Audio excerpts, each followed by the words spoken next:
Stone Soup by Marcia Brown. This is also a Caldecott honor book. Stone Soup, an old tale told and pictured by Marcia Brown. To my mother and father. Let's see, can you see good? All right.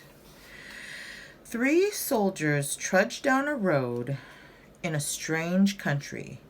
They were on their way home from the wars. Besides being tired, they were hungry. In fact, they had eaten nothing for 2 days.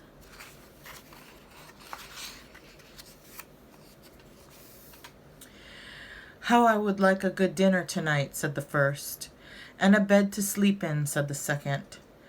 But all that is impossible, said the third. We must march on. On they marched, and suddenly, ahead of them, they saw lights of a village. Maybe we'll find a bite to eat there, said the first, and a loft to sleep in, said the second. No harm in asking, said the third. Now the peasants of that place feared strangers. When they heard that 3 soldiers were coming down the road, they talked amongst themselves.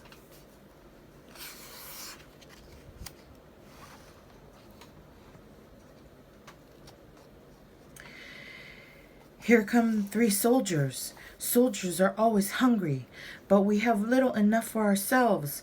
And they hurried to hide their food. They pushed sacks of barley under their hay in the lofts.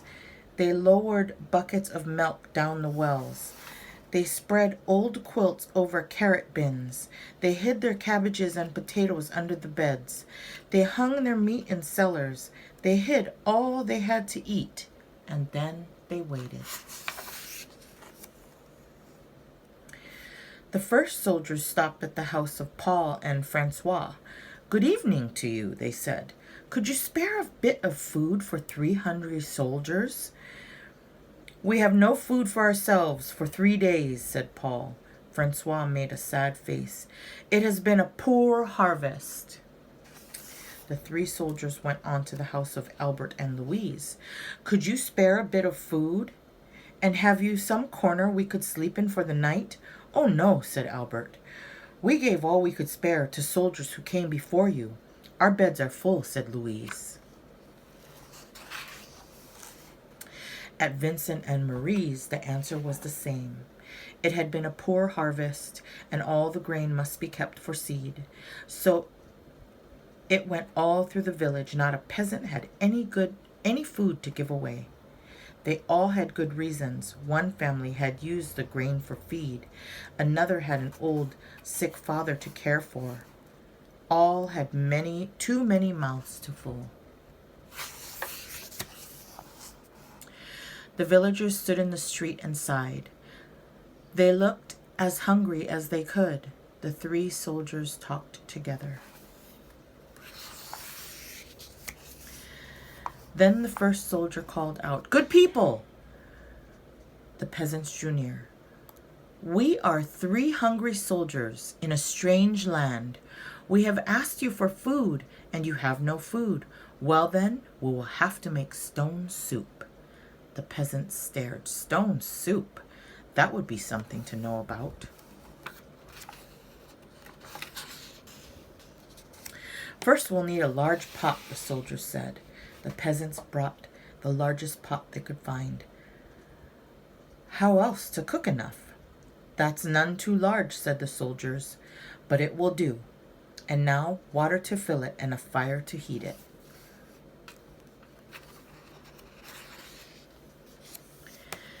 It took many buckets of water to fill the pot. A fire was built on the village square, and the pot was set to boil.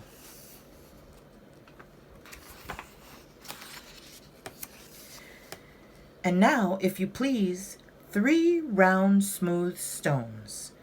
Those were easy enough to find. The peasants' eyes grew round as they watched the soldiers drop the stones into the pot.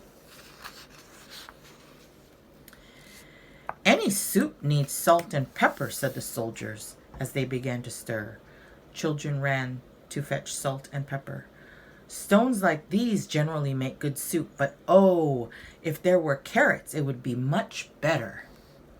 Why, I think I have a carrot or two, said Francois, and off she ran. She came back with her apron full of carrots from the bin beneath the red quilt.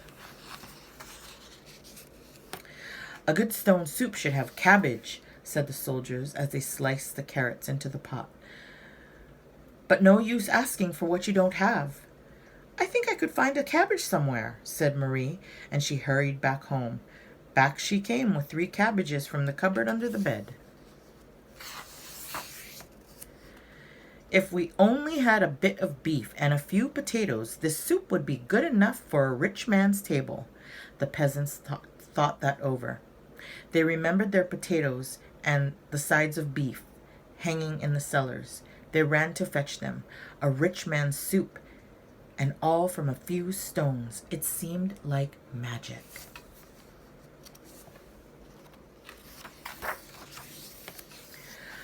Ah, said the soldiers as they stirred in the beef and the potatoes, if we only had a little barley and a cup of milk, this soup would be fit for the king himself. Indeed, he asked for just such a soup when last he dined with us. The peasants looked at each other. The soldiers had entertained the king. Well, but no use asking for what you don't have, the soldiers sighed. The peasants brought their barley from the lofts.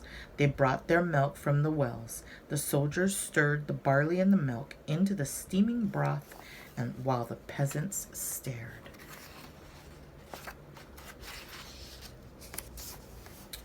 At last the soup was ready. All of you shall taste, said the soldiers, but first a table must be set. Great tables were placed in the square, and all around were lighted torches. Such a soup! How good it smelled! Truly fit for a king!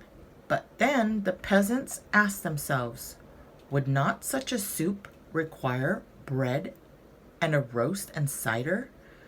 Soon a banquet was spread, and everyone sat down to eat. Never had there been such a feast. Never had the peasants tasted such soup. And fancy, made from stones. They ate and drank and ate and drank, and after that they danced. They danced and sang far into the night. At last they were tired. Then the 3 soldiers asked, is there not a loft where we could sleep? Let 3 such wise and splendid gentlemen sleep in the loft indeed. They must have the best beds in the village.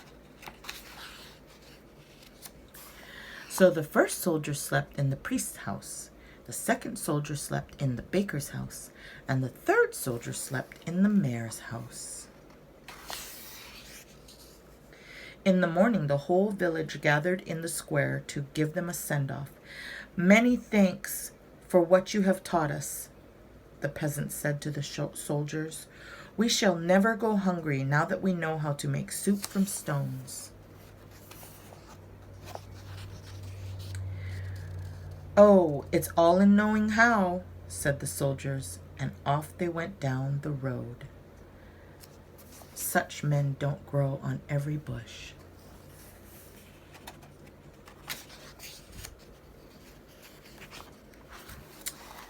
And that was Stone Soup by Marcia Brown. I hope you enjoyed that story.